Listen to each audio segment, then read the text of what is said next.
जंगल के हृदय में एक असामान्य आकृति उभरती है।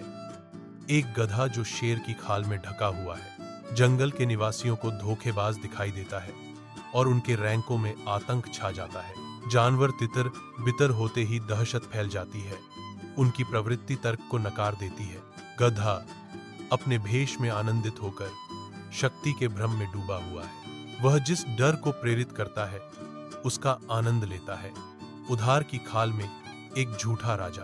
घने जंगल में एक अकेला गधा अपनी तेज आवाज से चुप्पी तोड़ता है, जिसकी मौजूदगी जंगल में एक विसंगति है। जंगल के निवासी हलचल करते हैं, ध्वनि को केवल एक गधे की आवाज के रूप में पहचानते हैं, शेर की भयंकर दहाड़ के रूप में नहीं। जानवर आक्रोश से भर जाते हैं।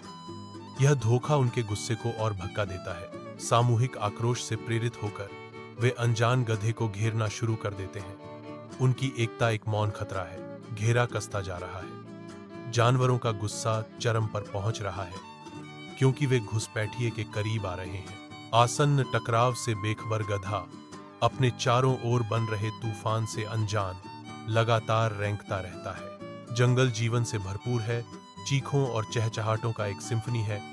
फिर भी इसके निवासियों के बीच एक स्पष्ट गुस्सा उबल रहा है, क्योंकि वे गधे को घेर लेते हैं। गधा जो पहले विद्रोही था अब कांप रहा है, क्योंकि उसे अपने अपराध का भार समझ में आ गया है और उसकी आंखें अचानक डर से फैल गई हैं। एड्रेनालिन की तेजी के साथ गधा भीड़ से फट जाता है, जो कि अंडरग्रोथ की छायादार गहराई में एक निराशाजनक डैश है।